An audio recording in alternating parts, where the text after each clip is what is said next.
Bonjour et bienvenue dans Nova pour une première vidéo d'une série consacrée aux listes dynamiques de quantitatifs. Les listes dynamiques de quantitatifs représentent une alternative au rapport euh, historiquement disponible dans Nova. Alternative qui va vous permettre de personnaliser à 100% vos rapports, c'est-à-dire que vous allez pouvoir choisir les classes d'objets que vous voulez prendre en compte, les propriétés, les intitulés de colonnes, les sommes, les unités, etc., etc. Donc pour cette vidéo d'introduction, j'ai choisi de faire quelque chose de très simple. J'ai pris deux classes d'objets. Donc la classe d'objet, si je fais clic droit info, lavabo avec l'identifiant 227 et la classe d'objet élément électrique d'identifiant 90B. Et je souhaiterais exploiter en rapport les informations relatives aux désignations et aux remarques pour les objets de mon modèle. Donc je vais aller maintenant dans le menu Fichier, Liste dynamique de quantitatifs. Je vais bien vérifier que j'ai coché la case de mon dessin. Je vais ensuite aller dans l'onglet Propriétés et tableaux et dans la partie gauche de l'écran, je retrouve l'ensemble des classes d'objets Nova listées sous forme tabellaire. Je vais par exemple saisir le texte lavabo pour appliquer un premier filtre et puis je vais cocher la case uniquement classe utilisée, sous-entendu dans le dessin, et je retrouve mon lavabo. Ensuite, dans la partie basse, je vais aller chercher mes propriétés, donc la désignation que je vais ajouter dans mon panier de sélection et le champ remarque, c'est celui-là. Et ensuite, je vais aller chercher mes éléments électriques. Et première possibilité, je peux de nouveau aller sélectionner dans la partie basse les propriétés qui m'intéressent, mais il y a une option qui nous permet de gagner du temps, c'est la touche Ajout auto. En fait, Nova va regarder ce qu'il y a déjà dans notre panier de sélection. Ensuite, on va aller regarder de ce côté-là quelle classe d'objet doit être considérée. Ensuite, Nova va scanner en quelque sorte l'ensemble des propriétés ici.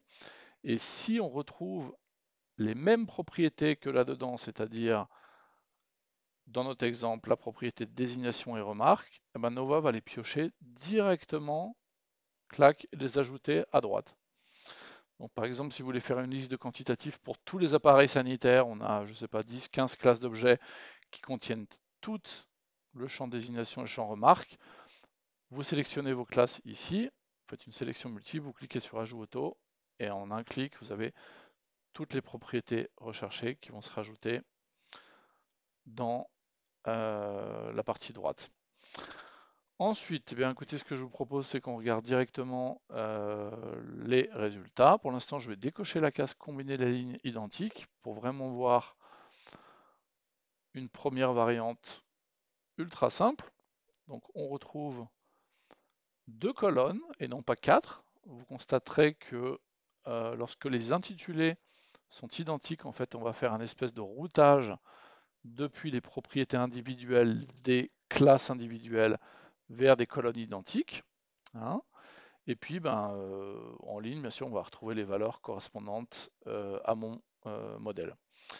Ensuite, qu'est-ce qui se passe si je clique sur combiner des lignes identiques? Alors, on va voir la différence. Voilà le résultat.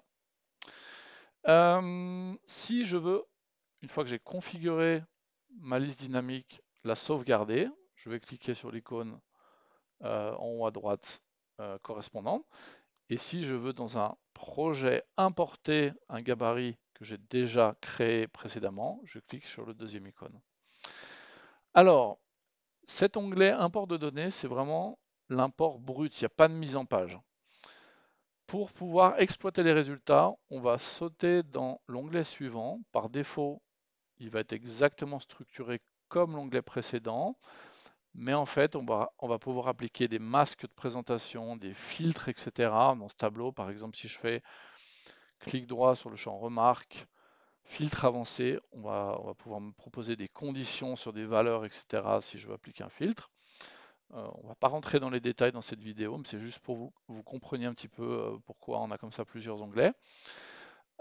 Pour finir, moi ce qui va m'intéresser, c'est de récupérer le résultat, donc soit en cliquant sur la touche Export vers Excel ou PDF, ou bien je peux tout simplement, après avoir sélectionné les lignes correspondantes, cliquer sur l'icône Copier dans le presse-papier. Après, j'ouvre par exemple Excel ou un outil tabellaire OpenOffice, peu importe, ou Google Sheet. Je colle mon résultat et voici mon tableau prêt à être exploité. J'ajouterai, et ce sera le mot de la fin pour cette vidéo, que je peux également exploiter des attributs libres. Donc, dans mon projet, j'ai défini un attribut libre, lot technique. Cet attribut libre, je l'ai renseigné au niveau de mes objets. Vous voyez, par exemple ici, pour les lavabos, j'ai la valeur sanitaire. Pour l'élec, j'ai la valeur électricité. Et je vais retrouver dans mes listes dynamiques, je crois que c'est tout en bas, si je dis pas de bêtises. Non, c'est tout en haut, pardon. C'est ici. Donc, je vais pouvoir rajouter pour mon lavabo et ensuite je clique sur Ajout auto pour mes éléments électriques. Et ici, j'ai la possibilité de renommer les intitulés. Donc là, je vais bien faire attention de donner le même nom pour les deux. Et voilà le résultat. À très bientôt pour la partie numéro 2. Merci d'avoir regardé cette vidéo.